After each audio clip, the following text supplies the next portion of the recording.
الحمد لله نحمده ونؤمن به ونتوكل عليه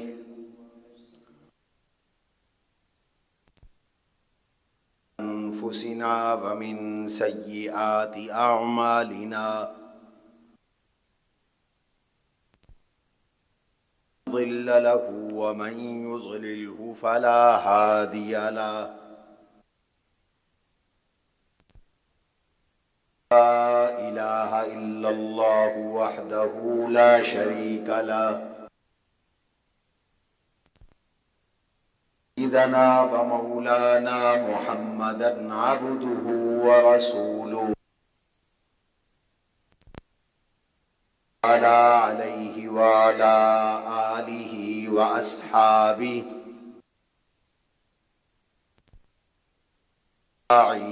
وذرياته أجمعين من الشيطان الرجيم بسم الله إذا جاء نصر الله والفتح ورأيت أفواجا فسبح بحمد ربك توابا وقال تبارك وتعالى فتحا مبينا ليغفر لك الله ما أخر وقال رسول الله صلى الله إن شاء الله بخيف كنانا حيث قال رسول الله صلى الله عليه وسلم فهو آمن ومن دخل مسجد الحرام فهو آمن أو كما قال رسول الله صلى الله عليه وسلم صدق الله وصدق رسوله النبي الكريم ونحن على ذلك لمن الشاهدين والشاكرين والحمد لله رب العالمين اللهم صل على محمد وعلى آل محمد كما صليت على إبراهيم وعلى آل إبراهيم إنك حميد مجيد اللهم بارك على محمد وعلى آل محمد كما باركت على إبراهيم وعلى آل إبراهيم إنك حميد مجيد اللهم صل وسلم وبارك على سيدنا ومولانا محمد وعلى آل سيدنا ومولانا محمد كما تحب وترضى عدد ما تحب وترضى برادران اسلام، سامعین محترم، اللہ تعالیٰ کی فضل اور توفیق اور عطا سے سلسلہ وار سیرت النبی صلی اللہ علیہ وسلم اور حیات مبارکہ سن 8 ہجری فتح مکہ تک پہنچا تھا۔ گزشتہ مجلس میں ہم نے فتح مکہ کے اسباب اور اس سفر سے پہلے آنے والے حالات پر معروضات پیش کی تھی۔ حضور نبی علیہ السلام نے قریش کی طرف سے عہد شکنی پر صلح حدیبیہ میں ہونے والے معاہدے کو توڑ دینے پر مکے پر حملے کا ارادہ فرمایا، لیکن اپنے اس ارادے کو اور اپنے اس منصوبے کو آپ نے لوگوں سے چھپایا اور اللہ سے بھی دعا کی، یا اللہ ہم ہمارے اس منصوبے کا مشرکین مکہ کو اس وقت تک علم نہ ہو جب تک کہ ہم ان کے سامنے نہ کھڑے ہوں، وہ اس بارے میں نہ سنیں حتیٰ کہ ہمیں اچانک اپنے سامنے نہ دیکھ لیں۔ آپ صلی اللہ علیہ وسلم نے مکہ مکرمہ مدینہ منورہ کے گرد و نواح میں جتنے دیہات تھے ان دیہاتوں میں اعلان کروا دیا، اطلاع بھجوا دی، من کان یؤمن باللہ وبالیوم الآخر، جو اللہ پہ ایمان رکھتا ہے اور قیامت کے دن پہ ایمان رکھتا ہے، اسے چاہیے کہ وہ مدینہ منورہ میں رمضان المبارک میں مدینہ منورہ آئے۔ چونکہ آپ کا ارادہ مدینہ منورہ میں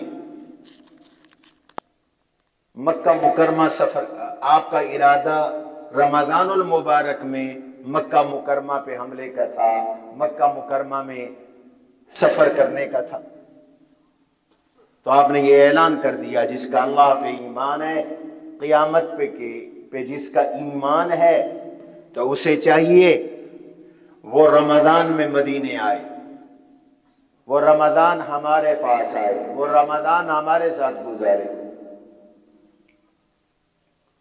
آپ نے مدینہ منورہ میں اپنا خلیفہ بنایا حضرت ابی روحم کلثوم بن حسین الغفاری رضی اللہ تعالی عنہ کو، اور مکہ مکرمہ کے سفر کا ارادہ فرمایا۔ 10 رمضان المبارک بروز بدھ عصر کی نماز کے بعد آپ صلی اللہ علیہ وسلم نے مدینہ منورہ سے مکہ مکرمہ کا سفر شروع فرمایا۔ آپ کے ساتھ 10,000 صحابہ کا لشکر تھا، 10,000 کا قدوسی لشکر، پاک باز لشکر جناب رسول اللہ صلی اللہ علیہ وسلم کے ہمراہ تھا۔ اور اس سفر میں آپ نے اپنی 2 ازواج مطہرات کو اپنے ہمراہ لیا، اپنے ساتھ لیا، ایک حضرت سیدہ ام سلمہ رضی اللہ تعالی عنہا اور ایک حضرت سیدہ میمونہ رضی اللہ تعالی عنہا۔ آپ ان کو اپنے ہمراہ لے گئے، اپنے ساتھ لے گئے۔ 10,000 کے لشکر کے ہمراہ آپ نے یہ سفر شروع فرمایا۔ مدینہ منورہ سے نکل کر مقام جحفہ تک آپ پہنچے تو آپ کے عم محترم، آپ کے چچا حضرت سیدنا عباس ابن عبد المطلب رضی اللہ تعالی عنہ بھی مکہ سے ہجرت کر کے مدینہ آ رہے تھے، یہاں آپ سے ملاقات ہو گئی۔ حضرت عباس حضور کے چچا تھے اور بہت پہلے مسلمان بھی ہو چکے تھے، اور کئی بار انہوں نے رحمت عالم صلی اللہ علیہ وسلم سے ہجرت کی اجازت طلب فرمائی تھی کہ مجھے اجازت دے میں مدینے آ جاؤں۔ ہجرت ضروری تھی، فرض تھی،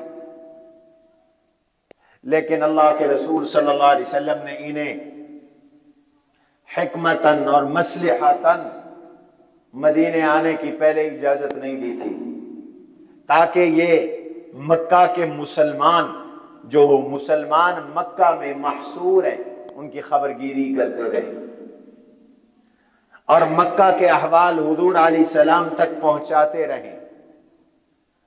جناب رسول اللہ صلی اللہ علیہ وسلم کو مکے کے احوال کی اطلاع فرماتے رہیں۔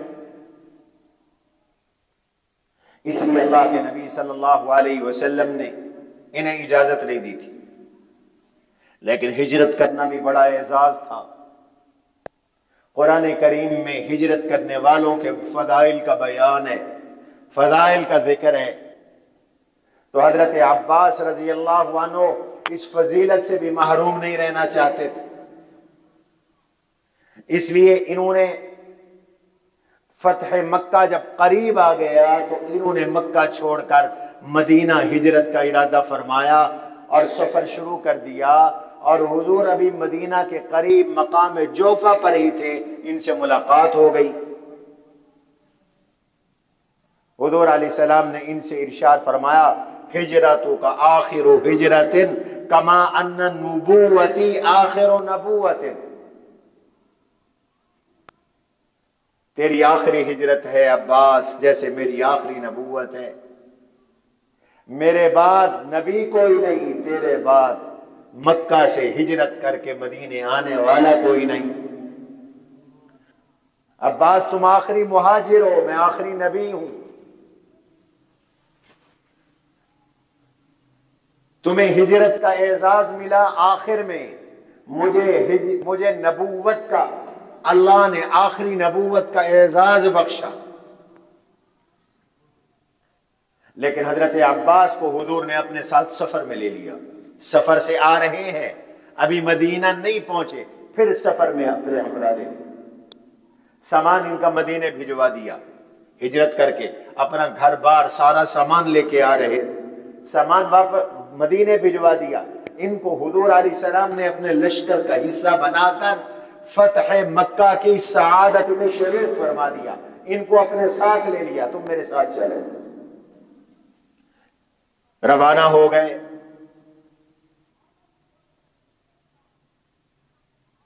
راستے میں ایک جگہ آتی ہے ابوا، مقام ابوا، یہاں تک پہنچے تھے کہ آپ کے دو قریبی رشتہ دار مکہ سے اسلام قبول کرنے کی نیت سے مدینے آ رہے تھے، ان سے ملاقات ہو گئی۔ ایک حضور کے چچا زاد بھائی تھے اور حضور کے رضاعی بھائی بھی تھے، ان کا نام تھا ابو سفیان ابن حارث، یہ حضور کے چچا زاد بھائی، حارث آپ کے چچے کا نام تھا، اور اللہ کے نبی علیہ السلام کے دودھ شریک بھائی بھی ہیں۔ نبوت تک ان سے بڑی دوستی تھی، بڑی محبت تھی، بڑی مودت تھی، بڑا پیار تھا، بڑا آنا جانا تھا، ایک دوسرے کی خبرگیری تھی، غمخواری تھی۔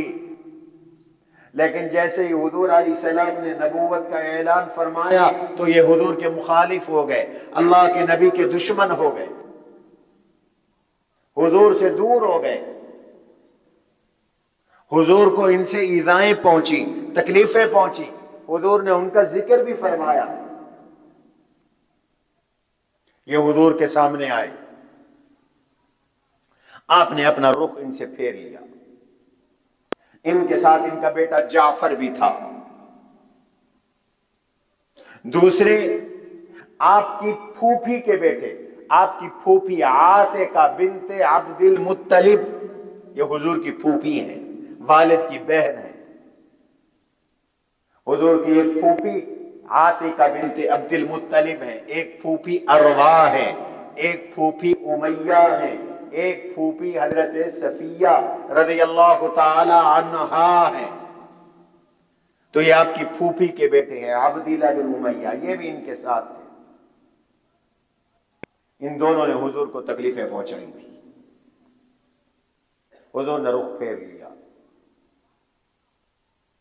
حضرت ام سلمہ رضی اللہ تعالی عنہا، جو حضور علیہ السلام کی مزاج شناس زوجہ محترمہ تھی، ام المؤمنین تھی، انہوں نے اللہ کے نبی صلی اللہ علیہ وسلم کو سفارش کی، یا رسول اللہ، آپ کے قریبی عزیز ہیں، آپ کے بھائی ہیں، یہ آپ کی شفقتوں سے محروم نہ رہیں۔ آپ نے فرمایا، ام سلمہ یہ وہی تو ہے، ابو سفیان ابن حارث وہی تو ہے جس نے مجھے یہ کہا تھا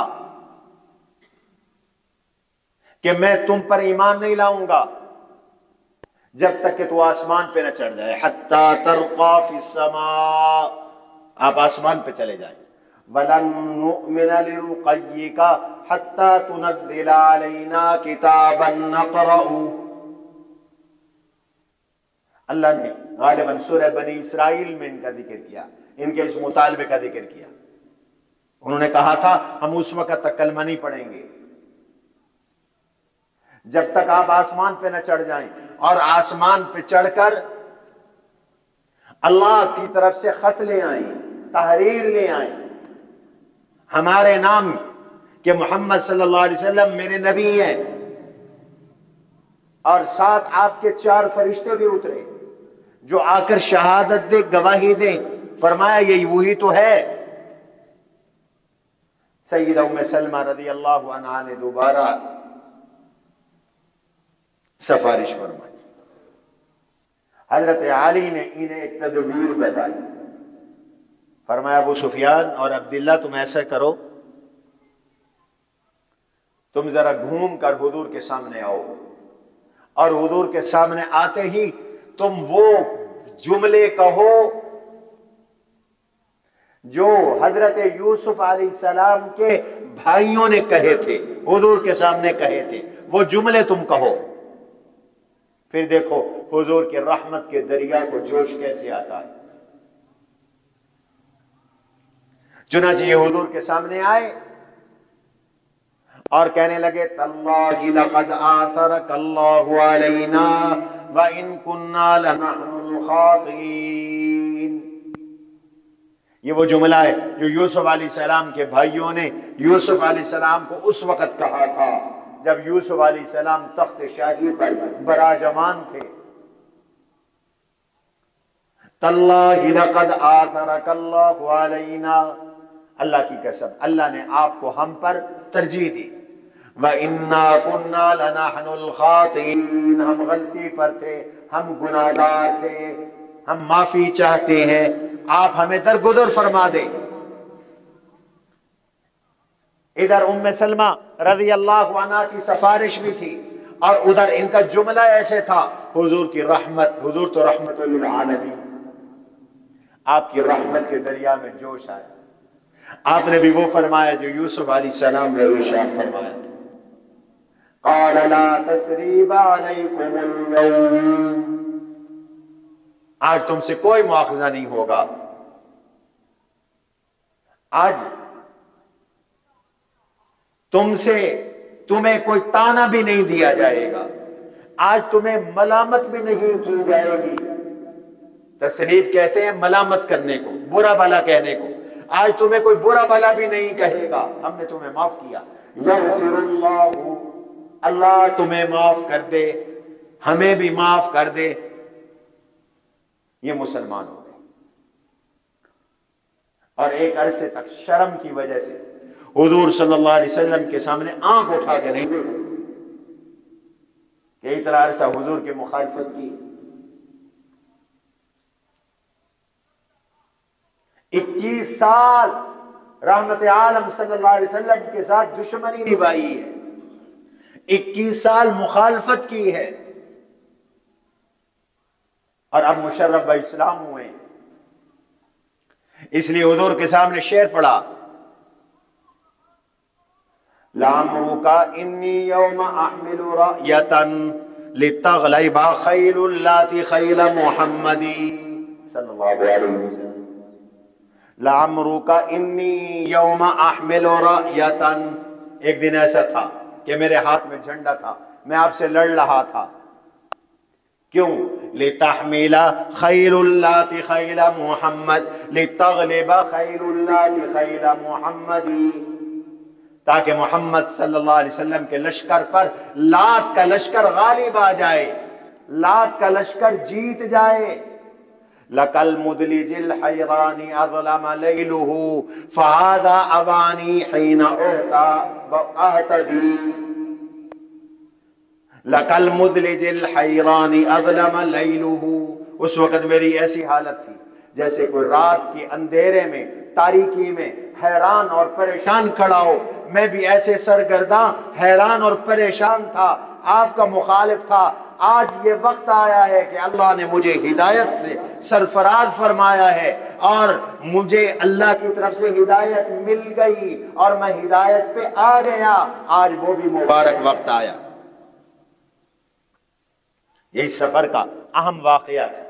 حضور نے اپنے رشتہ داروں کو درگزر کیا، معاف کیا، ان کے ایمان کو قبول فرمایا، ان کے اسلام کو قبول فرمایا، اور یہی حضور کا اسوہ ہے۔ رشتہ داروں سے کوتاہیاں ہوتی ہیں، غلطیاں ہوتی ہیں۔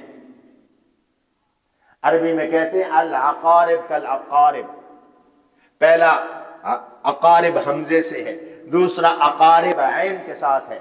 اقارب رشتہ دار کالعقارب بچھو کی طرح ہوتے ہیں، بچھو کا کام کاٹنا ہے تو رشتہ داروں سے بھی تکلیفیں پہنچتی ہیں۔ اس لیے حضور کی سنت یہ ہے کہ جب اللہ تمہیں عزت دے، تمہیں قدرت دے، تمہیں غلبہ دے تو درگزر کرو، معاف کرو۔ حضور نے انہیں درگزر فرما دیا۔ آپ مدینہ سے چلے، مقام جوفہ پر آئے، مقام جوفہ سے آپ صلی اللہ علیہ وسلم چلے، مقام ابوا پہ پہنچے۔ رمضان کا مہینہ ہے، سن 8 ہجری ہے۔ 10 رمضان کو آپ مدینہ سے قدسی لشکر کے ساتھ چلے ہیں، روزے کی حالت میں ہیں۔ شروع میں آپ نے روزے رکھے اور آپ نے اعلان بھی فرما دیا، من احب ان یصوم فلیصم ومن احب ان یفطر فلیفطر، جو روزہ رکھنا چاہے وہ روزہ رکھے۔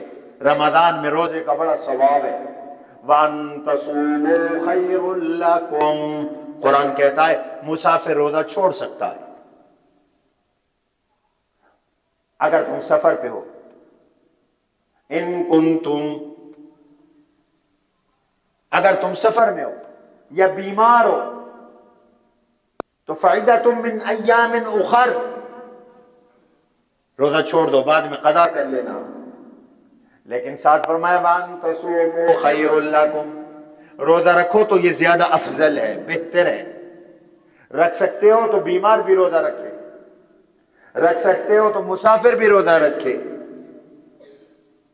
اس لیے آپ نے رکھ لیا روزہ، صحابہ کو اختیار دے دیا، من احب ان یصوم فلیصم، جو روزہ رکھنا چاہے روزہ رکھے، ومن احب ان یفطر فلیفطر، جو روزہ چھوڑنا چاہے چھوڑ دے، بعد میں قضا کرے گا۔ شروع میں آپ صلی اللہ علیہ وسلم روزہ رکھتے رہے، لیکن جب مکہ کے قریب آئے تو حضور نے اعلان فرمایا، انکم مسبحوا عدوکم والفطر اقوالکم فافطروا، انکم مسبحوا عدوکم، کل صبح تمہاری دشمنوں سے ملاقات ہونے والی ہے، جنگ کا خطرہ ہے۔ والفطر اقوالکم، روزہ نہیں رکھو گے تو طاقت ہوگی، ہمت ہوگی، لڑنا پڑ جائے، جنگ کرنی پڑ جائے تو روزے کے ساتھ تو ضعف ہوگا، نقاہت ہوگی، کمزوری ہوگی۔ لہذا اگر کوئی روزے کے ساتھ ہے تو روزہ کھول دے، مجبوری میں، سفر کی حالت میں اور بیمار کے لیے کوئی روزہ رکھ لے، پھر مجبوری ہو جائے تو توڑنے کی بھی اجازت دے دی۔ خود حضور نے روزہ توڑا، کھولا، تاکہ سب صحابہ دیکھ لیں۔ بعض روایات میں آتا ہے آپ نے پانی کے ساتھ روزہ کھولا، بعض میں آتا ہے دودھ کے ساتھ روزہ کھولا، اعلانیہ کھولا، اونٹ پر پانی منگوایا، اونٹ پہ سوار تھے، وہاں پانی منگوایا یا دودھ منگوایا، اور صحابہ سے فرمایا سب روزہ توڑ دو، تاکہ کل جب دشمن سے لڑو تو ضعف نہ ہو، نقاہت نہ ہو، کمزوری نہ ہو، جہاد میں کوتاہی نہ ہو، اللہ کے حکم کی تعمیل میں کسی قسم کی کمی نہ ہو۔ روزہ بعد میں رکھ لیں گے، لیکن شروع میں رکھا، چونکہ رمضان کے روزے کا مقابلہ کوئی نہیں کر سکتا۔ حدیث میں آتا ہے ساری زندگی تم روزے رکھو، رمضان کے ایک روزے کا مقابلہ نہیں کر سکتے۔ رمضان میں جنت کے دروازے کھلے ہیں، جہنم کے بند ہیں، شیطان بندے ہوئے ہیں، دن رات قرآن کی تلاوت ہو رہی ہے، حفاظ قاری 24 گھنٹے قرآن کا ورد کر رہے ہیں، رب کی رحمتوں کی برسات ہو رہی ہے۔ اس لیے جو رمضان کے روزے کا مزہ ہے وہ بعد کا نہیں ہے، لیکن مجبوری ہو تو عذر میں روزہ چھوڑنے کی بھی اجازت دے دی، روزہ توڑنے کی بھی اجازت دے دی۔ تو فرمایا میں روزہ کھول رہا ہوں، آپ صلی اللہ علیہ وسلم نے روزہ کھول دیا، توڑ دیا۔ تاکہ جہاد میں کوتاہی نہ ہو. اور اگر تنگی ہو رہی ہے تو پھر حضور کا ارشاد ہے لیسا من البر الصیام فی السفر، سفر میں روزے رکھنا کوئی نیکی نہیں ہے. اگر روزہ رکھنے میں مشقت ہے، آپ نے ایک شخص کو دیکھا سفر کی حالت میں ہے، روزے کے ساتھ ہے، اس کے اوپر پانی ڈالا جا رہا ہے، اوپر چادر ڈال کر سایہ کیا جا رہا ہے، بیچارہ سخت تکلیف میں ہے. آپ نے فرمایا جب اللہ نے رخصت دی ہے، اجازت دی ہے کہ سفر میں روزہ چھوڑ سکتے ہو، پھر اس طرح روزہ رکھنا یہ کوئی نیکی نہیں ہے. لیس من برم صیام فی السفر، لیس من البر الصیام فی السفر، سفر میں روزے رکھنا یہ نیکی نہیں ہے. حضور کا قدسی لشکر رواں دواں ہے، چل رہا ہے. مکہ مکرمہ کے قریب ایک جگہ ہے مر الزہران، یا آپ مر الزہران میں پہنچے. مر الزہران میں آپ صلی اللہ علیہ وسلم نے رات میں قیام فرمایا، صحابہ سے حکم دیا 10,000 کا لشکر ہے، 10,000 چولہے جلا دو، 10,000 آگے جلا دو. آپ نے حکم دیا مر اصحابہ ان یوقدوا 10,000 نار، 10,000 چولہے آگ کے جلاؤ. دشمن دور سے دیکھے پتہ چلے کو بڑا لشکر آ رہا ہے، رات کو آگ دور سے نظر آتی. حضرات صحابہ نے الگ الگ چولہے جلا لیے، خیمے الگ الگ لگے ہیں. ایک نیا شہر جنگل میں آباد ہے مر الزہران میں، اور ہر خیمے سے باہر آگ جلی ہوئی ہے، روشن ہے. حضور کی دعا تھی مکے والوں کو یا اللہ بالکل پتہ نہ چلے ہمارے اس سفر کا جب تک کہ ہم یہاں پہنچ نہ جائیں، مکے والوں کو پتہ نہ چلے. پتہ نہیں چلا، انہیں کوئی خبر نہیں حضور کیا کر رہے ہیں. ڈر تھا، خطرہ تھا حضور حملہ نہ کر دیں. اس لیے مکے والوں نے حضرت ابی سفیان رضی اللہ عنہ جو ابھی مسلمان نہیں ہوئے تھے انہیں بھیجا تھا، جاؤ فتحسسوا، خبر لے آؤ، ذرا معلومات لو محمد صلی اللہ علیہ وسلم کیا کر رہے ہیں. اگر کوئی امان کی صورت ہو سکے تو آپ سے امان لے لو، کہیں ایسا نہ ہو کہ اچانک جنگ مسلط ہو جائے، حملہ ہو جائے، مکہ ہمارے ہاتھ سے نکل جائے. یہ رات کا وقت ہے، غالباً 16 رمضان المبارک. ابو سفیان نکلے ہوئے ہیں، راستے میں انہیں بدیل ابن ورقا بھی مل گئے، حکیم ابن حزام بھی مل گئے رضی اللہ عنہم. دیکھا باہر نکلے مکہ سے کہ سامنے آگ ہی آگ ہے، لشکر ہی لشکر ہے، خیمے ہی خیمے ہیں، آپس میں گفتگو کر رہے ہیں. یہ کس چیز کا لشکر ہے؟ یہ کیسا لشکر ہے؟ بدیل نے کہا مجھے تو لگتا ہے یہ قبیلہ بنی خزاعہ کا لشکر ہے، جن کا ذکر میں پچھلے جمعے کر چکا ہوں، جن کے بندے قتل کیے تھے بنو بکر نے. مشرکین مکہ کے تعاون سے عہد شکنی کی تھی جو ذریعہ بنی فتح مکہ کا. یہ بنی خزاعہ کا لشکر ہے. ابو سفیان کہنے لگے نہیں، بنی خزاعہ کی اتنی تعداد نہیں ہے، وہ اتنے طاقتور نہیں ہیں، ان کو تو جنگ نے کمزور کیا ہوا ہے، یہ ان کا لشکر نہیں ہو سکتا. اچھا کس کا لشکر ہے یہ گفتگو ہو رہی تھی. ایک روایت میں آتا ہے حضور صلی اللہ علیہ وسلم نے صحابہ کو پیش کی بتا دی، اللہ نے وحی کی، فرمایا میرے صحابہ انا ابا سفیان بعراق، مقام عراق پر ابو سفیان آئے ہوئے ہیں، فخذوه، جاؤ اس کو گرفتار کر کے لے آؤ. وہ یہی بات چیت کر رہے تھے، صحابہ کا لشکر پہنچ گیا، انہوں نے انہیں گرفتار کر لیا، تینوں کو گرفتار کر لیا. ایک روایت میں آتا ہے حضرت عباس رضی اللہ عنہ کی فکر تھی کہ اگر حضور مکہ میں داخل ہو گئے، عن وطن داخل ہو گئے، زبردستی داخل ہو گئے، اور مکے والوں نے پہلے آپ سے امان طلب نہ کی تو مکے والے ہلاک ہو جائیں گے، تباہ ہو جائیں گے، برباد ہو جائیں گے۔ وہ چاہتے تھے کہ کسی طرح میں مکے والوں کو اطلاع کروں تاکہ وہ حضور کے مکے میں داخل ہونے سے پہلے آ کر حضور سے ملاقات کر کے حضور سے پناہ حاصل کر لیں، اللہ کے نبی علیہ الصلوۃ والسلام سے معافی مانگ لیں، اسلام میں داخل ہو جائیں، مسلمان ہو جائے، مکہ بچ جائے، مکہ میں خون ریزی نہ ہو، مکہ میں فساد نہ ہو، مکہ میں قتل نہ ہو، مکے میں ہلاکتیں نہ ہو۔ حضور تو اونٹنی پر سوار تھے، حضور کی اونٹنی کا نام قصوہ تھا، آپ کا ایک خچر بھی تھا، شہبہ کا لفظ آتا ہے حدیث میں، ایک خچر بھی تھا، حضور کا ایک خچر سفید رنگ کا تھا۔ انہوں نے حضور سے خچر مانگا، حضور کے خچر پر سوار ہو گئے۔ فرماتے ہیں میں نکلا،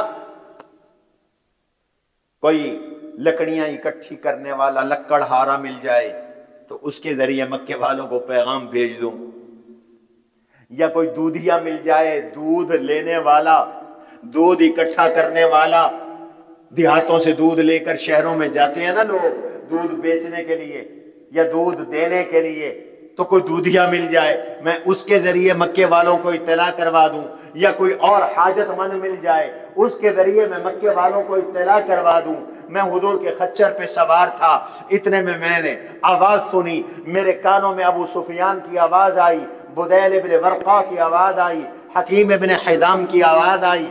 میں نے جب آواز سنی تو میں نے کہا یا ابا حنزلہ، یہ کنیت تھی ابو سفیان کی، ابو حنزلہ، انہوں نے آواز پہچان لی، کہنے لگے لبیک یا ابا الفضل، ابو الفضل لبیک، میں حاضر ہوں، کہاں ہو تم؟ آمنا سامنا ہوا، حضرت عباس رضی اللہ عنہ نے جناب ابو سفیان کو، بدیل ابن ورقا کو،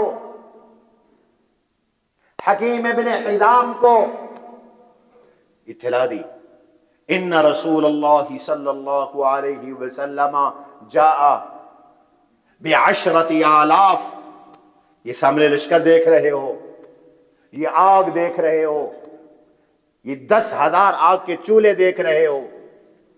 حضور نے یہ چولہے اس لیے جلوائے تھے تاکہ دشمن مرعوب ہو، دشمن دیکھے اسے اندازہ ہو کہ ایک بہت بڑا لشکر ہے، جنود لا قبل لکم، ایسا لشکر ہے جس کا تم مقابلہ نہیں کر سکتے۔ وہ سامنے دیکھو اتنا بڑا لشکر ہے، وہ خیمے دیکھو، وہ آگ کے چولہے دیکھو، یہ 10,000 کا محمد عربی صلی اللہ علیہ وسلم کا لشکر ہے، لا قبل لکم، تم اس کا مقابلہ نہیں کر سکتے، تمہاری خیر کوئی نہیں۔ ابو سفیان کہنے لگے مل حیلہ، تو پھر بچنے کی صورت کیا ہے، ہیلہ کیا ہے، تدبیر کیا ہے؟ اتنے بڑے لشکر کا مقابلہ ہم تو نہیں کر سکتے، مکے والے 10,000 کے لشکر کا مقابلہ تو نہیں کر سکتے۔ قرآن کہتا ہے تلک الایام نداولها بین الناس، یہ دن بدلتے رہتے ہیں لوگوں، یہ دن بدلتے رہتے ہیں۔ ایک وقت تھا کہ ابو سفیان 10,000 کا لشکر لے کر مدینے پہ اس نے چڑھائی کی تھی۔ جب غزوہ احزاب ہوا تھا، میں تفصیل سے بیان کر چکا ہوں، یہ 10,000 کا لشکر تھا، یہ بھی اچانک آئے تھے، اللہ کے نبی علیہ السلام کو چند دن پہلے اطلاع ملی، حضور نے خندقیں کھود کر مدینہ کے ارد گرد خندقیں کھود کر دفاع کیا۔ ایک وہ وقت تھا، فتح و شکست آنی جانی چیز ہے، حضور کی حکمت بصیرت وہاں کام آئی، سلمان فارسی رضی اللہ عنہ کا مشورہ وہاں کام آیا۔ وہ 10,000 کا لشکر خائب و خاسر لوٹا تھا، ناکام لوٹا تھا، شکست خوردہ لوٹا تھا۔ 20-21 دن محاصرہ کر کے ناکام آئے، اللہ نے تیز و تند ہوا چلا دی تھی، واپس آ گئے تھے۔ لیکن آج 3 سال بعد، یہ 5 ہجری کی بات ہے، جب ابو سفیان 10,000 کا لشکر لایا تھا، یہ 5 ہجری کی بات ہے، آج 8 ہجری ہے، 3 سال بعد اللہ نے پانسا پلٹ دیا۔ اس کے پاس 10,000 کا یا 12,000 کا لشکر تھا، میرے نبی بھی 10,000 کا لشکر لائے۔ اس وقت مسلمان کل 3,000 تھے، آج مسلمان 10,000 ہے۔ حضرت عباس نے فرمایا ابو سفیان تو بچ نہیں سکے گا، مکے والے بچ نہیں سکیں گے۔ ابو سفیان نے کہا مل حیلہ، بچنے کی تدبیر کیا ہے؟ انہوں نے کہا بچنے کی ایک ہی تدبیر ہے، ارکب خلفی، میرے خچر پر میرے پیچھے بیٹھ جا، چل میں تجھے حضور کے پاس لے جاتا ہوں، حضور سے معافی منگواتا ہوں، حضور سے تجھے امان دلاتا ہوں، اور کوئی صورت نہیں۔ حضور بھی یہی چاہتے تھے۔ میرے آقا نے پہلے سے ہدایت دے رکھی تھی کہ اگر ابو سفیان ہتھے چڑھ جائے تو اسے قتل نہ کرنا۔ اللہ کے نبی بڑی حکمتوں والے تھے، حضور دور اندیش تھے، حضور جیسی بصیرت کائنات میں کسی کو نہیں ملی، حضور جیسی حکمت کائنات میں کسی کو نہیں ملی، حضور جیسی دور اندیشی کائنات میں کسی کو نہیں ملی۔ عباس رضی اللہ عنہ نے جناب ابو سفیان کو اپنے ساتھ خچر پہ بٹھایا، بدیل بن ورقہ، حکیم بن حزام بھی ساتھ ہیں، مسلمانوں کے لشکر کے بیچ سے گزر رہے ہیں۔ جس آگ کے چولہے کے پاس سے گزرتے ہیں لوگ دیکھتے ہیں یہ کون ہے، اس کے پیچھے کون ہے، پھر کہتے ہیں یہ تو حضور کے چچا عباس ہیں، حضور کا خچر ہے، ان پر حضور کے چچا عباس سوار ہے۔ کسی کو پتہ نہ چلا، ورنہ کسی کے ہتھے چڑھ جاتے ابو سفیان قتل ہو جاتا۔ حتیٰ کہ حضرت عمر کے خیمے کے سامنے سے گزرے تو حضرت عمر نے پہچان لیا، عمر تو پھر عمر تھے، انہوں نے تو نکالی تلوار، انہوں نے کہا عدو اللہ بلا عہد ولا موثق، یہ اللہ کا دشمن ہے ابی سفیان۔ آج خوش قسمتی ہے نہ کوئی ہمارا اس سے معاہدہ ہے، نہ کوئی ہمارا اس سے پیمان ہے، نہ کوئی ہمارا اس کے ساتھ وعدہ ہے۔ آج وقت ہے، موقع ہے، یہ ہمارا دشمن ہے، دشمنوں کا سردار ہے، اس کو قتل کیا جائے گا۔ حضرت عباس نے یہ سنا تو انہوں نے اپنے خچر کو ایڑی لگائی، بھگایا اس کو، بھگایا۔ عمر پیچھے اور حضرت عباس اس خچر کو بھگا کے جا رہی، حتیٰ کہ حضور کے خیمے کے دروازے تک پہنچ گئے۔ حضور نے آواز سنی، فرمایا کیا ماجرا ہے؟ عمر کہنے لگے یا رسول اللہ یہ آپ کا دشمن ابو سفیان ہمارے ہتھے چڑھ گیا ہے، بلا عہد و میثاق، کوئی ہمارا ان سے معاہدہ نہیں، میثاق نہیں، عہد و پیمان نہیں، موقع ہے، میں اس کو قتل کروں گا۔ حضرت عباس نے کہا یا رسول اللہ میں نے ان کو پناہ دی ہوئی ہے، میں لے کے آیا ہوں، اور جس کو مسلمانوں کے لشکر میں کوئی ایک بھی پناہ دے دے وہ سب مسلمانوں کی طرف سے پناہ ہوتی۔ حضرت عمر اور حضرت عباس کا تکرار ہو رہا، حضرت عمر مارنے کی تدبیر میں، حضرت عباس بچانے کی تدبیر میں۔ بالآخر حضرت عباس نے کہا عمر اگر یہ بنی عدی میں سے ہوتا تو اسے قتل نہ کرتا، یہ بنو مناف میں سے ہے اس لیے تو قتل کرنا چاہتا ہے۔ حضرت عمر نے فرمایا چچا عباس اللہ کی قسم میرے باپ خطاب اگر مسلمان ہوتے تو مجھے اتنی خوشی نہ ہوتی جتنے آپ کے اسلام لانے سے مجھے خوشی ہے۔ میرے اندر کوئی تعصب نہیں، میں کسی خاندانی عصبیت کی وجہ سے اس کو نہیں مارنا چاہتا، میں تو اسلام کی حقانیت کے لیے، اسلام کے غلبے کے لیے، حضور علیہ الصلوۃ والسلام کے لیے ایسا کر رہا ہوں۔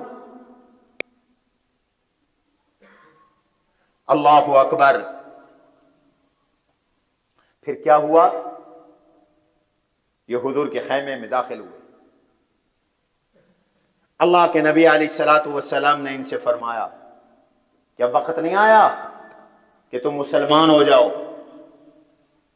حکیم ابن حزام اور بدیل ابن ورقا رضی اللہ عنہما دونوں نے کہا اشہد ان لا الہ الا اللہ واشہد ان محمدا عبدہ ورسولہ. ان دونوں نے کلمہ پڑھا، یہ مسلمان ہو. ابو سفیان کہنے لگے میرے دل میں ابھی تردد ہے، ابھی میرے دل میں شک ہے. کھرے لوگ تھے، جھوٹ نہیں بولا، ابھی تردد ہے. حضور نے جبر نہیں فرمایا، فرمایا عباس لے جاؤ، رات انہیں اپنے ڈیرے پہ رکھو، اپنے خیمے پہ رکھو، صبح لے کر آنا. دو سردار تو مسلمان ہو گئے، یہ ابھی نہیں ہوئے. حضور علیہ السلام نے رات گزاری. ابو سفیان حضرت عباس کے خیمے میں تھے. صبح مؤذن نے اذان دی، اللہ اکبر اللہ اکبر. ابو سفیان گھبرا کے اٹھ گئے، یہ کیا ہے؟ حضرت عباس نے فرمایا یہ نماز کی اذان ہے. ادھر مؤذن نے اذان دی، اللہ اکبر اللہ اکبر. ادھر سارے صحابہ اٹھے ہوئے تھے، جاگے ہوئے تھے، سب اپنی زبان سے اذان کا جواب دے رہے تھے اور وہ بھی کہہ رہے تھے اللہ اکبر اللہ اکبر. اب 10,000 آدمی مل کے اللہ اکبر کہے تو ایک شور بلند ہوتا ہے. اس سے جناب ابو سفیان گھبرا گئے اور پھر دیکھا مسلمانوں نے وضو بنایا، صفیں بن گئی، حضور نے نماز پڑھائی. اللہ کے نبی علیہ السلام مصلی پہ کھڑے ہوئے، حضور نے رکوع کیا، صحابہ نے رکوع کیا، حضور نے قیام کیا، صحابہ نے قیام کیا، حضور نے سجدہ کیا، صحابہ نے سجدہ کیا. تو ابو سفیان یہ دیکھ کر کہنے لگے ایسی اطاعت، ایسی فرما برداری اور ایسی حکم کی تعمیل میں نے تو دنیا کے کسی بادشاہ میں بھی نہیں دیکھی. ابو سفیان تیرا بھتیجا تو بڑا بادشاہ بن گیا ہے، تیرے بھتیجے کا ملک تو بہت بڑا ہو گیا ہے.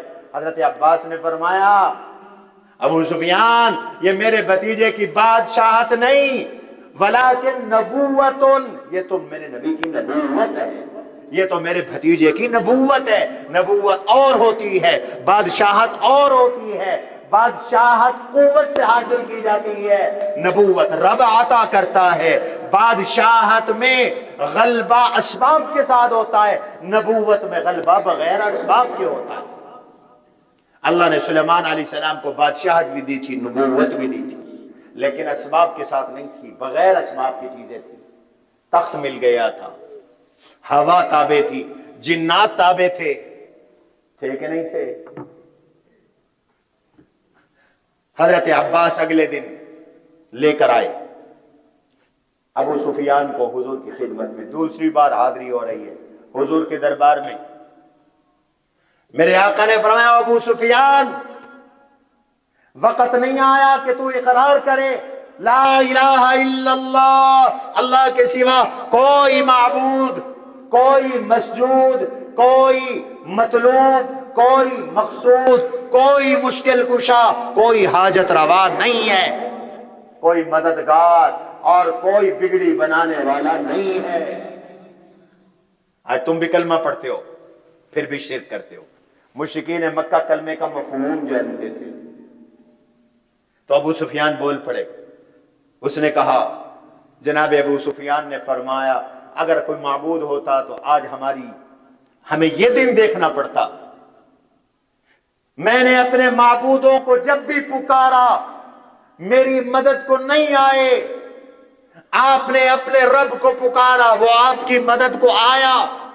ہمارے معبود ہار گئے، آپ کا معبود جیت گیا. ہمارے معبود بے بس ہو گئے. مجھے یقین ہو گیا ہے کہ اللہ کے سوا سارے کہو کوئی معبود نہیں، کوئی معبود نہیں، کوئی مطلوب نہیں، کوئی مقصود نہیں، کوئی مسجود نہیں، کوئی مدد کرنے والا نہیں. آج کیسے مسلمان ہیں؟ کلمہ توحید تو اللہ کی کا دعویٰ کرتے ہیں، توحید کا کلمہ بھی پڑھتے ہیں اور کہتے ہیں فلاں مددگار، فلاں مددگار، فلاں مددگار، فلاں مددگار. ابو سفیان سمجھتے تھے، انہوں نے الہ کا معنی یہی سمجھا کہ اللہ کے سوا کوئی مددگار نہیں ہے، اس لیے انہوں نے کہا کہ اللہ کے علاوہ اگر کوئی مدد کرنے والا ہوتا تو آج ہمیں یہ دن نہ دیکھنا پڑتا۔ 21 سال پہلے آپ تنے تنہا اٹھے تھے، آج 10,000 کے لشکر کے ساتھ ہیں۔ 21 سال پہلے ہم آپ کے مخالف بنے، 8 سال پہلے ہم نے آپ کو مکے سے نکال دیا، آج آپ بڑے لشکر کے ساتھ واپس آ رہے ہیں۔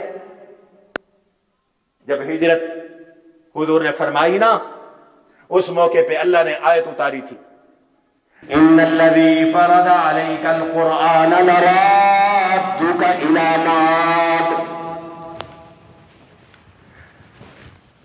جس اللہ نے آپ پر قرآن اتارا وہ آپ کو آپ کی جگہ پر واپس بھی لائے گا، معاد پر واپس لائے گا، لرادک الی معاد، آپ واپس آئیں گے اپنے مقام پر۔ 8 سال پہلے کوئی حالات نہیں تھے، آج حضور واپس آ رہے ہیں، قرآن کا فرمان سچ ہوا کہ نہیں ہوا؟ اللہ نے اپنے نبی کے لیے اپنا فرمان سچا کر دیا۔ ان الذی فرض علیک القرآن لرادک الی معاد، میں نے کہیں پڑھا نہیں ہے لیکن میرے دل میں ایک عرصے سے یہ بات آ رہی ہے، اللہ کی مدد اور عزت میں قرآن کا بڑا دخل، اس لیے اللہ نے نبی کی واپسی کا یہاں ذکر کیا تو قرآن کا ساتھ ذکر کیا، ان الذی فرض علیک القرآن لرادک الی معاد، جس پروردگار نے قرآن اتارا وہ آپ کو آپ کے وعدے کی جگہ پر مکہ میں واپس لائے گا۔ قرآن کا ذکر کیا صاحب، اور ایک اور مقام پر اللہ نے مسلمانوں کی مدد کا ذکر کیا تو وہاں بھی ساتھ قرآن کا ذکر کیا۔ مفتی صدیق صاحب آپ دیکھیے اس جگہ کو، ان ولی اللہ الذی نزل القرآن وهو يتولى الصالحین، ان ولی اللہ الذی نزل القرآن، میرا مددگار وہ اللہ ہے جس نے قرآن اتارا، تو مدد کا تعلق قرآن سے ہے۔ اس لیے آج مسلمانوں تم نے قرآن کو چھوڑ دیا، رسوا ہو گئے، وہ معزز تھے زمانے میں مسلمان ہو کر، اور ہم خوار ہوئے تارک قرآن، آج ہم اس لیے ذلیل ہے کہ ہم نے قرآن کو چھوڑ دیا، ہماری معیشت بھی برباد ہوئی قرآن کو چھوڑنے کی وجہ سے، مدد سے ہم محروم ہوئے قرآن کو چھوڑنے کی وجہ سے۔ من اعرض عن ذکری فإن له معیشة ضنکا ونحشره یوم القیامة اعمی، جس نے قرآن کو پیٹ کی، قرآن سے اعراض کیا، میں اس کی گزران تنگ کر دوں گا، دنیا میں بھی تنگ کر دوں گا، اس کی قبر میں تنگ کر دوں گا۔ اگر قبر میں وسعت چاہتے ہو تو قرآن سے دوستی کرو، اللہ کی مدد چاہتے ہو تو قرآن سے دوستی کرو، اگر عظمت رفتہ لینا چاہتے ہو تو قرآن سے دوستی کرو۔ آج قرآن مہمان ہے، آج قرآن بیچارہ مسافروں کی طرح ہے، لوگوں نے گھروں سے قرآن کو نکال دیا۔ کتنے گھر ہیں قرآن کا نسخہ نہیں ملتا، ہے ہی نہیں، گھروں میں قرآن ہی نہیں ہے، پڑھنا تو دور کی بات، تلاوت تو دور کی بات، اور کتنے ایسے ہیں گھروں میں قرآن تو ہے، دیمک لگی ہوئی ہے، تہ چڑھی ہوئی ہے، پورے گھر میں ایک آدمی قرآن پڑھنے والا نہیں ہے۔ یہ کتنا بڑا المیہ ہے کہ گھر میں کوئی قرآن کی تلاوت کرنے والا نہیں۔ جس گھر میں قرآن پڑھنے والا کوئی نہیں، اس گھر میں جنات ہیں، شیاطین ہیں، جادوگروں کے ڈیرے ہیں، کیونکہ اللہ کے نبی علیہ السلام نے فرمایا الذی لیس فی جوفہ شیء من القرآن فہو کالبیت الخرب، جس سینے میں قرآن نہیں ہے وہ ویران گھر کی طرح ہے، جس کو کچھ بھی قرآن نہیں آتا وہ ایسے ہے جیسے ویران گھر ہو۔ قرآن کے ساتھ دوستی کرو، گھروں میں قرآن کی تلاوت کا رواج ڈالو، قرآن پڑھنے کا رواج ڈالو، قرآن سمجھنے کا رواج ڈالو، اپنے بچوں کو قرآن پڑھنا سکھاؤ، اور اگر قرآن خود نہیں پڑھے ہوئے عمر بڑی ہو گئی تو نبی کے کتنے بوڑھے صحابہ آئے، انہوں نے بڑھاپے میں قرآن پڑھا، اس عمر میں بھی قرآن سیکھو۔ ہماری والدہ محترمہ کا پچھلے ہفتے آپریشن تھا تو میں لاہور گیا، ہماری چھٹیاں تھیں پچھلے سے پچھلے ہفتے، آرام سے بیٹھو۔ تو ہمارے ایک دوست ہیں، بڑے بزنس مین ہیں، میری ان سے ملاقات تھی، میں ان کے دفتر چلا گیا، مجھے بے حد خوشی ہوئی۔ وہ مجھے چھوڑنے آ رہے تھے نیچے اپنے دفتر سے، الوداع کرنے آ رہے تھے، اچانک انہیں یاد آ گیا، ایک کمرے کا دروازہ کھولا تو میں نے دیکھا ان کا پورا عملہ کرسیوں پہ بیٹھا ہے اور ایک قاری صاحب انہیں نورانی قاعدہ پڑھا رہے ہیں، ایم اے پاس، جناب ڈگری ہولڈر، ملازمین، پڑھے لکھے لوگ اس عمر میں ان کو قرآن پڑھا رہے تھے۔ تو انشاءاللہ قرآن کی برکات نصیب ہو۔ عزیزان مکرم، آج یہ پریشان ہے ابو سفیان، مل حیلہ، بچنے کی تدبیر کیا ہے؟ تو ہیلہ یہی بتایا گیا، کلمہ پڑھو۔ حضور نے فرمایا وقت نہیں آیا کہ اللہ کے تو ایمان لائے توحید پر، اللہ کے سوا کوئی مدد کرنے والا، بولو نا، مدد کرنے والا یقیدانم دری عالم کے لا معبود الا ہو ولا مقصود فی الکونین ولا موجود الا ہو۔ میرا یقین ہے اس جہان میں کہ اللہ کے سوا کوئی معبود نہیں، کوئی مطلوب نہیں، کوئی مقصود نہیں، کوئی موجود نہیں۔ جو تیرے لا بدستاری مجوز غیر حق یاری کہ لا فتاح الا ہو۔ تو نے جب لا الہ الا اللہ پڑھا اور لا کی تلوار ہاتھ میں لی، اب اللہ کے سوا کسی اور سے مدد نہ مانگ۔ یہ میں نہیں کہتا، خواجہ سلطان بابو رحمت اللہ علیہ کہتے ہیں، جو تیرے لا بدستاری، لا الہ الا اللہ میں یہ جو لا ہے یہ تلوار ہے جو سارے اللہ کے سوا سارے خداؤں کو کاٹ رہی ہے۔ جو تیرے لا بدستاری، جب تو نے لا کی تلوار اپنے ہاتھ میں لے لی، مجوز غیر حق یاری، اللہ کے سوا کسی اور سے مدد نہ مانگ۔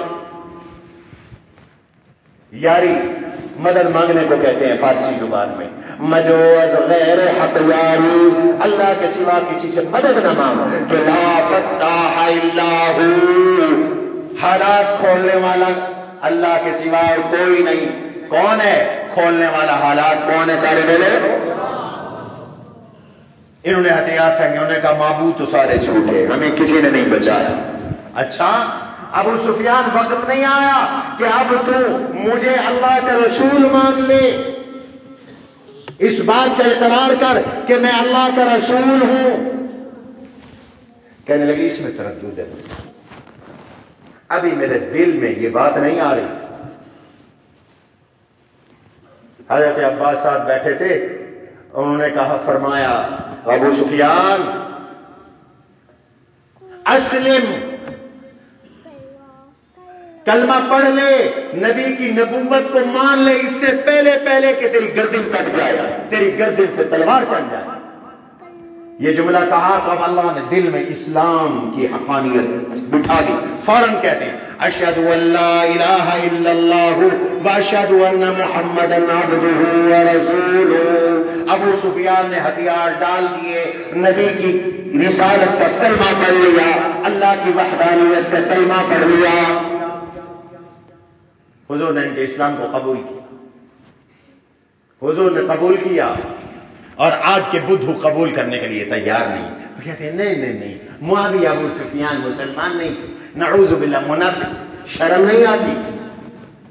میرا اللہ کہتا ہے میں نے منافقوں کے بارے میں اپنے نبی کو آگاہ کر دیا ہے، کون کون منافق ہے۔ وَلَعَرَفْتَهُمْ بِسِيمَاهُمْ، قرآن کہتا ہے وَلَعَرَفْتَهُمْ بِسِيمَاهُمْ، منافقوں کو آپ ان کے چہرے دیکھ کر پہچان لیتے ہیں۔ وَلَتَعْرِفَنَّهُمْ فِي لَحْنِ الْقَوْلِ، وہ جب بولتے ہیں تو آپ کو ان کے بات کے ڈھب میں پتہ چل جاتا ہے کہ یہ مخلص ہے یا منافق ہے۔ تو ابو سفیان مومن صحابی، مخلص صحابی بن گئے۔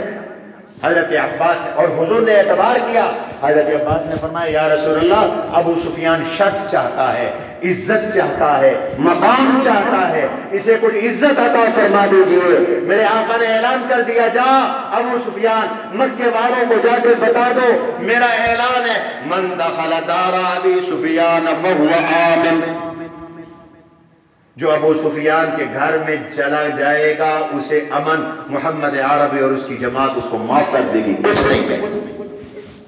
ابو سفیان نے یا رسول اللہ میرا گھر تو چھوٹا سا ہے، اتنا بڑا مکہ ہے، کون کون میرے گھر میں آئے گا؟ میرے آقا کی رحمت کا دریا پھر جوش میں آیا، فرمایا من دخل مسجد الحرام فهو آمن، جو مسجد حرام میں داخل ہو گیا اسے بھی امن، وَمَنْ أَغْلَقَ بَابَهُ فَهُوَ آمِنٌ، جس نے اپنے گھر کی کنڈی لگا دی اسے بھی امان، اسے بھی امان۔ پھر حضور نے فرمایا اب روانہ ہونا ہے، اب مر الزہران سے مکہ روانہ رخصت ہونا ہے، مکے میں داخل ہونا ہے۔ آج 17 رمضان المبارک ہے، 8 ہجری ہے، 17 رمضان المبارک غالباً جمعرات کا دن ہے۔ جناب رسول اللہ صلی اللہ علیہ وسلم نے فرمایا عباس ذرا اپنے دوست ابو سفیان کو لے جا تنگ پہاڑ کی گھاٹی میں جہاں سے لشکر گزرے، اس کو ذرا لشکر کا معائنہ کرواؤ، دکھاؤ کہ جس محمد عربی کو تم نے رات کی تاریکی میں ابو بکر کے ساتھ تنہا مکے سے نکالا تھا، آج وہ محمد عربی جب مکہ میں داخل ہو رہے ہیں تو کتنا بڑا خلیص، کتنا بڑا لشکر ساتھ لے کے آ رہے ہیں۔ ذرا یہ اپنی آنکھوں سے دیکھ لے، مشاہدہ کر لے۔ یہودیوں مت اتراؤ، تمہارے ساتھ امریکہ کی مدد ہے تو انشاءاللہ حماس والوں کے ساتھ اللہ کی مدد ہے۔ اگر دنیا افغانستان میں حیران ہے اور 19 سال پوری دنیا نے مل کر ان مٹھی بھر طالبان کو مارنے ختم کرنے کی کوشش کی، نہ کر سکے، اللہ کا نعرہ بلند ہوا، آج وہاں اسلام کا نظام ہے، تو ایک بار دنیا والوں تم پھر حیران ہو جاؤ گے۔ وہ وقت آئے گا کہ فلسطین میں اسرائیل کے ٹکڑے ٹکڑے ہوں گے، یہ ذلیل و رسوا ہوگا، اور اس پورے خطے میں اللہ کی کبریائی کے نعرے بلند ہوں گے۔ یہ ہو کے رہے گا، یہ ہو کے رہے گا، قرآن کا حکم ہے، ہو کے رہے گا۔ وَالَّذِي أَرْسَلَ رَسُولَهُ بِالْهُدَى وَدِينِ الْحَقِّ لِيُظْهِرَهُ عَلَى الدِّينِ كُلِّهِ وَلَوْ كَرِهَ الْمُشْرِكُونَ۔ اللہ اس دین کو غالب کر کے رہے گا، غلبہ ہونا ہے، صبر کرو۔ تمہارے پاس تو بڑی طاقت ہے، بڑا اسلحہ ہے، پوری دنیا کی ٹیکنالوجی بھی تمہارے پاس ہے، اور پھر 2.5 لاکھ یہودی اسرائیل چھوڑ کے بھاگ کیوں گئے؟ 2.5 لاکھ یہودی اسرائیل چھوڑ کے نکل چکے ہیں۔ وَلَتَجِدَنَّهُمْ أَشَدَّ النَّاسِ عَلَىٰ حَيَاءٍ، ہے تو مشرکین کے بارے میں، آج یہ بھی مشرک ہے، زندگی کا بڑا حرص ہے، وہ موت کو خوشی خوشی قبول کر رہے ہیں، گلے لگا رہے ہیں فلسطین والے، اور یہ بھاگتے جا رہے ہیں۔ فتح حق کی ہوتی ہے، آج بھی فتح حق کی ہو رہی ہے، کہو انشاءاللہ۔ ہم مایوس نہیں ہیں، مایوس ہوں گے جو امریکی غلام ہیں، جو ذہنی طور پر ان کے ہیں وہ ہوں گے مایوس، مسلمان مایوس نہیں ہے۔ ہمارا اللہ کے وعدوں پہ ایمان تھا، ایمان ہے، ایمان رہے گا۔ ہم نے تو تب بھی کہا تھا 2001 میں جب امریکہ نے افغانستان پہ حملہ کیا تھا، اور یہ امریکہ کے پٹھو کہتے تھے کہ تم ملا پاگل ہو، امریکہ کا مقابلہ نہیں ہو سکتا، ہم نے تب بھی کہا تھا کہ فتح حق کی ہوگی۔ آج اللہ نے ہمیں حق دکھا دیا ہے، ہم آج پھر بھی کہتے ہیں فتح اسلام کی ہوگی، فتح حق کی ہوگی انشاءاللہ۔ ابو سفیان فلاں قبیلے کا ہے، یہ فلاں قبیلے کا ہے، یہ فلاں قبیلے کا ہے، یہ فلاں قبیلے کا ہے، حتیٰ کہ انصار کا ایک لشکر گزرا جن کا پرچم حضرت سعد بن عبادہ رضی اللہ عنہ کے ہاتھ میں تھا۔ انہوں نے ابو سفیان کو دیکھا، ان کا خون کھول گیا اور اعلان کیا، او ابو سفیان سن لے، اليوم یوم الملحمہ، اليوم تستحل الکعبہ، آج کا دن خون ریزی کا دن ہے، جنگ کا دن ہے، لڑائی کا دن ہے، قتل و غارت گری کا دن ہے، بدلے کا دن ہے، چن چن کر ہم تم سے لیں گے بدلے، دیکھا جائے گا۔ آج کعبے کی حرمت پامال ہوگی جنگ کی وجہ سے۔ ابو سفیان سہم گئے، پریشان ہو گئے، اتنے میں حضور کا لشکر آ گیا، سبز رنگ کا لشکر تھا میرے نبی کا، 1000 صحابہ لوہے کا لباس پہنے ہوئے تھے، لوہا دھوپ پہ دور سے چمک رہا تھا، تلواریں دور سے چمک رہی تھی، اور حضور جب گزرے ابو سفیان کے سامنے تو میرے آقا سے ابو سفیان کہنے لگے، ما احملکا، آپ کتنے حلیم ہیں، کتنے معافی دینے والے ہیں، ما احملکا وما اوصلکا، آپ کس قدر صلہ رحمی کرنے والے ہیں، کس قدر رشتوں کو جوڑنے والے ہیں۔ آج آپ کا غلام سعد بن عبادہ ہمیں دھمکیاں دے رہا ہے، وہ کہہ رہا ہے اليوم یوم الملحمہ، آج جنگ کا دن ہے، اليوم تستحل الکعبہ، آج کعبے کی حرمت پامال ہوگی۔ میرے آقا کا حلم حوصلہ دیکھو، اللہ اکبر۔ میرے آقا نے فرمایا سعد سے کہہ دو وہ جھنڈا واپس کر دے، پرچم واپس کر دے، اور آپ نے جھنڈا پہلے حضرت زبیر کو دیا، پھر ان کے بیٹے قیس بن سعد کو دیا تاکہ ان کا دل بھی نہ ٹوٹے، قیس بن سعد کو دیا، پھر قیس بن سعد نے وہ جھنڈا حضرت زبیر کو دیا، کہیں ایسا نہ ہو کہ حضور کے مزاج کے خلاف کوئی بات ہو جائے، اس لیے حضرت سعد نے فرمایا یہ جھنڈا آقا کسی اور کو دے دیجئے، تو حضرت زبیر کو یہ جھنڈا دیا گیا۔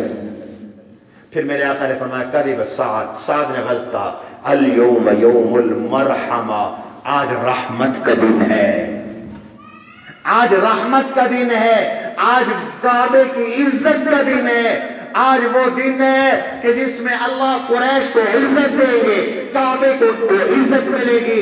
اليوم تسوۃ الکعبہ، آج کعبے کے اوپر غلاف چڑھانے کا دن ہے، کعبے کے لباس پہنانے کا دن ہے، کعبے کی حرمت اور عزت کا دن۔ حضور روانہ ہوئے، اب مکہ داخل ہونا ہے۔ آج لوگ فاتح بنتے ہیں، چھوٹی سی ممبری مل جائے تو آپے سے باہر ہو جاتے ہیں، شراب کی مجلسیں چلتی ہیں، پٹاخے، فائرنگ، ایسے لگتا ہے کہ جیسے انہیں کو ہفتی کلیم کی بادشاہت مل گئی ہو۔ اے لوگوں، خوشی میں اتراؤ نہیں، بلکہ اللہ نے اپنے نبی کو فتح دی، فتح اعظم دی، سب سے بڑی فتح دی، خوشی دی۔ حضور کی سیرت دیکھو، میرے نبی مکہ میں کیسے داخل ہوئے۔ تکبر نہ کرو، رب کی نافرمانیاں نہ کرو خوشیوں میں، وہ خوشیوں کو غمیوں میں بھی بدل سکتا ہے۔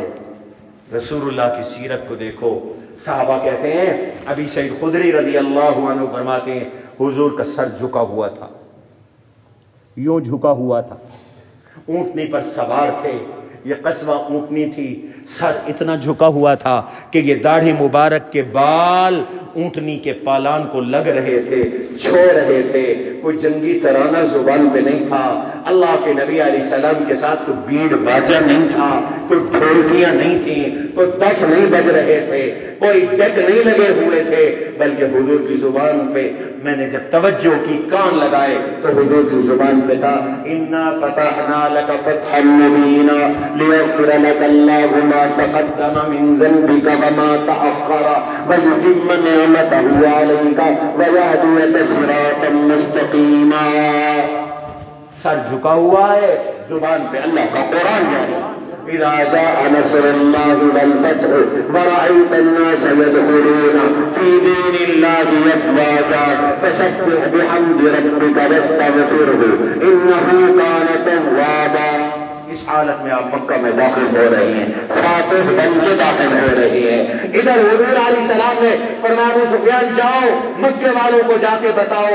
ابو سفیان داخل ہو گئے مکہ میں اور کھڑے ہو کے اعلان کر دیا، او مکے والوں، محمد اتنا بڑا لشکر لے کے آ رہے ہیں کہ تم مقابلہ نہیں کر سکتے، لہذا میری طرف سے اعلان ہے، من دخل دار ابی سفیان آمن ومن دخل مسجد الحرام فهو آمن، جس نے اپنے گھر کی کنڈی لگا دی اسے بھی امن، مقابلہ نہیں کرنا۔ ابو سفیان کی بیوی ہند بنت عتبہ نام تھا، یہ بھی آج مسلمان ہوئی، تھوڑی دیر بعد مسلمان ہوئی جب حضور مکہ میں پہنچے۔